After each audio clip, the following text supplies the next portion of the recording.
You're listening to episode 4 of the Discovery Adventures from Land Rover. With the signal disruptions getting serious, the plotters know you're on their trail.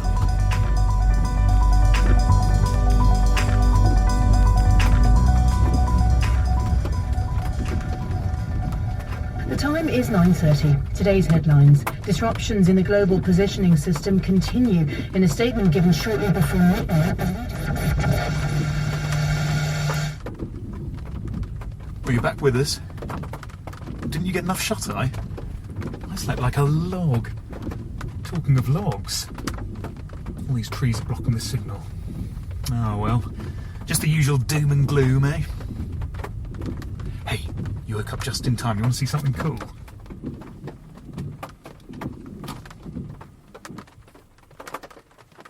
Well, see that tree? There. That's the big belly oak. One of the oldest trees in Savanac Forest. Now, that tree predates the Battle of Hastings, 1066. You know why it's got that big belt around the middle? That's to keep its trousers up. Okay, it's a brace. It gives the tree support, holds it together. If I keep eating all these roadside pasties for tea, you'll be fitting me for one of those. You know, there's a legend that says the devil can be summoned by anybody dancing naked around that tree. So, you know, don't do that. We'll sit tight till the rain eases off. The transmitter will be around here somewhere. If we can find it, we might have a chance of finding the cipher book and cracking the numbers code.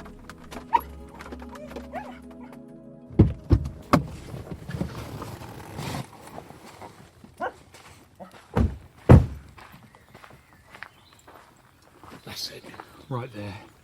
Now listen to that. Hey, come over here. Now breathe in that air. Go on, fill your lungs with it. You can't get too much of it. And these old trees are magnificent, aren't they? Run your hand over this one. You know, trees like this, they've seen centuries. They've outlived entire dynasties of kings and queens. There are more of these ancient trees in Britain than there are in the whole of mainland Europe. That's because our aristocracy preserved woods. Like this one. I hear footsteps. Well, that must be Chris. See, I phoned a friend, Sam.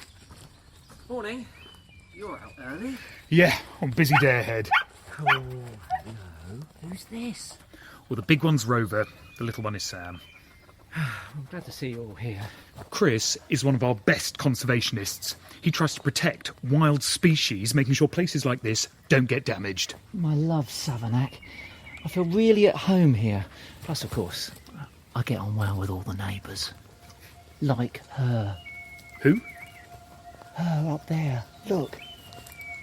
It's a red kite. You'd never think it, would you? They were almost extinct in the UK. Well, she looks full of life to me. She does. And absolutely stunning. But I've got to tell you, in the 1800s, there were only 12 pairs of these birds left in the UK. They were on that brink of extinction. And the less there were, the more valuable their eggs became to egg collectors. And at one point, there were more egg collectors than there were kites. But I'm pleased to say today things have changed. After a long-running reintroduction programme, probably the most successful conservation programme ever run in the UK, to be honest with you, there are now so many of these birds that we struggle to keep count.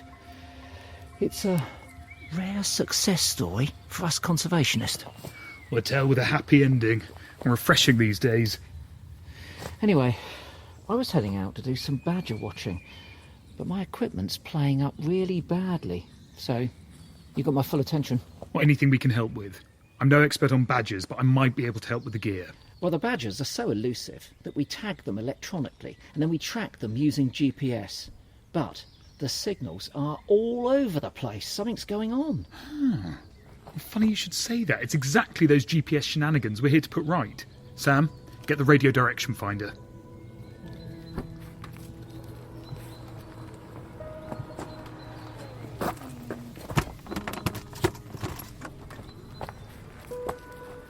Well, if you guys are here to help, I'm happy to lend a hand.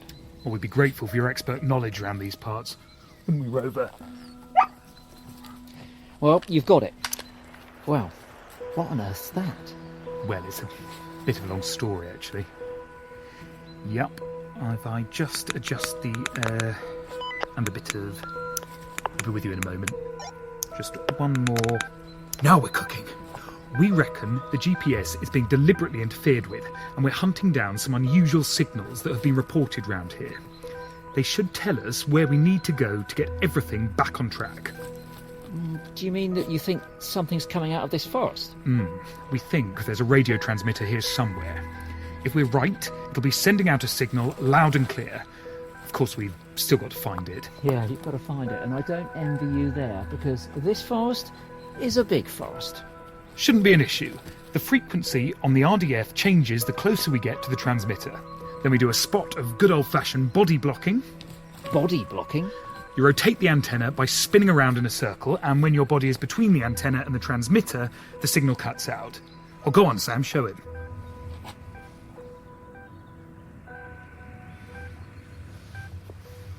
There. The signal's cutting out when Sam's back is facing northeast. So I suppose we're going northeast then? Yes, I suppose we are. Come on, give that back, Sam. Thanks. Off we go.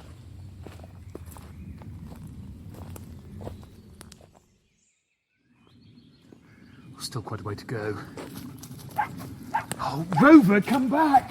The last thing we need is you chasing squirrels. Hey, wait! Look at this. Come over here. Come over here. Okay, crouch down. Crouch down here. Look at that. Those are two fallow bucks. Deer. Bashing away at each other. They're males, of course. Jostling for supremacy. And we're really lucky you don't very often get to see this. And they're really close. See the way their antlers are coming together like that? They're interlocking. It's a bit like arm wrestling with your head. Do you know why deer have antlers? Well, it's not to harm each other. No, the reason that male deer have got antlers is to attract the females. And if they really want to get some of their attention, they get into these shoving contests like this. Their antlers are not meant to stab one another. They're meant to interlock, you see? What a fantastic view. We're so lucky. But having said that, we should probably let them get on with it. It's big business for these guys. Come on, let's sneak off. You know, in a way, I'm glad that you and your uncle are here. It's a bit of a miserable old day, isn't it, weather-wise? And Savanac can get a bit creepy. You've heard the stories, I suppose. No? Well, you know, witches' covens, dark practices, apparently. They're legendary around here, and it's reputed to be haunted. Ghostly white deer, packs of salivating black dogs who bring misfortune on the unwary. Most famous, though, is the story of a woman out hunting on horseback long ago, and the horse bolted into the forest, the woman clinging on for dear life, but a low hanging branch was the end of her. Took her head clean off.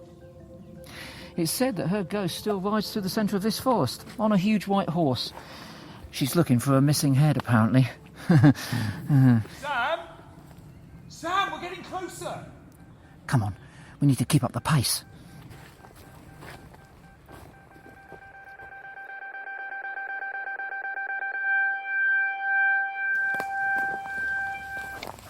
Well, this is it!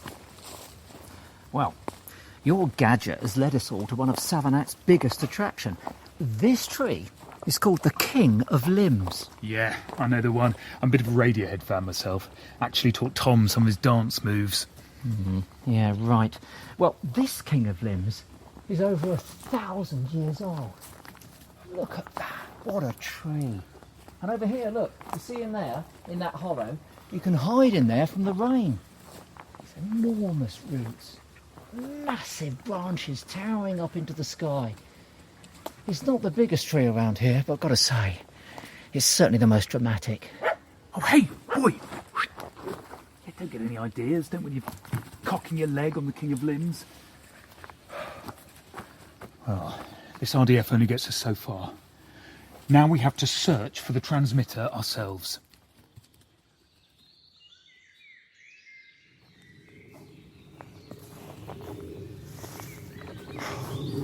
It has to be here somewhere. The equipment can't be wrong.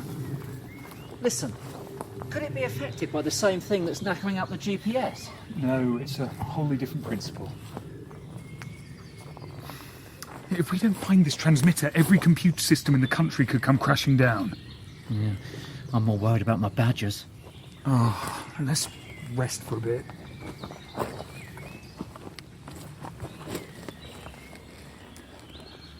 I thought we had it there. We came all this way, and now there's no sign of it. We're no closer to solving the mystery.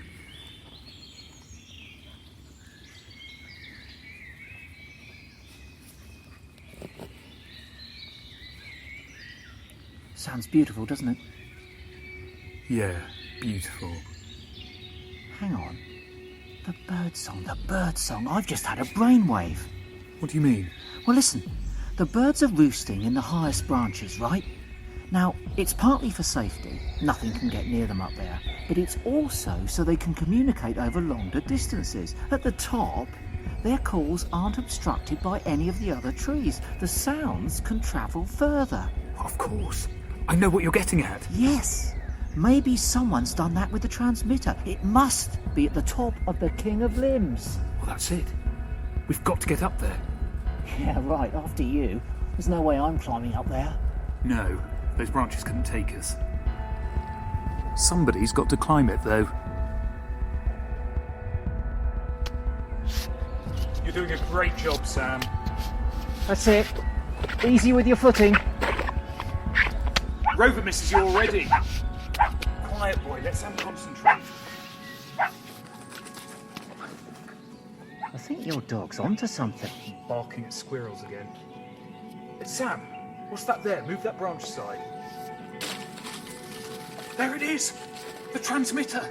Oh, you were bang on, Chris. Yep. I have these little flashes of genius sometimes. But throw it down to us. What a result. Nice one, Sam. 9, 7, 1. Same broadcast we picked up in Mother Shipton's cave.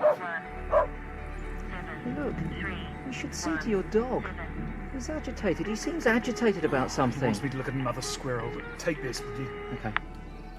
What is it then, boy? If you can't catch it, then I certainly can't. Hold on, Sam.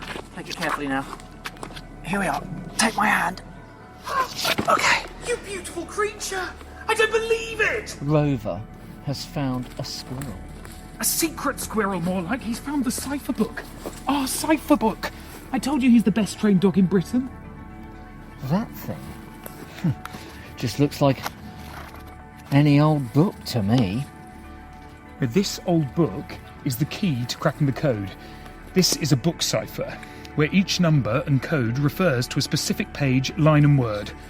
Once you've found the right book, you can crack the code. Let's have a look. Origins of Time. Portentous title, isn't it?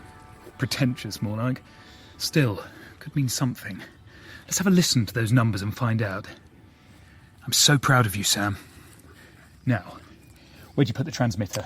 Transmitter, on the ground. Just here, just over there, look, on the ground. What? No! No! Rover, don't you dare!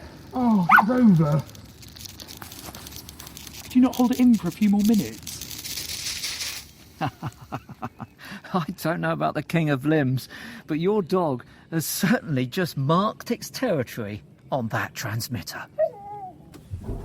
And the GPS crisis continues, with the government calling a Cobra meeting on how to find an immediate solution. More later, but first... Oh, Rover. Honestly, whose side are you on? Well, I guess we've got no other choice. I'll have to keep searching for another chance to crack the code. And if my old pal Ranulph's map is correct, we're about to head further west to a deep, dark place and enter the Twilight Zone.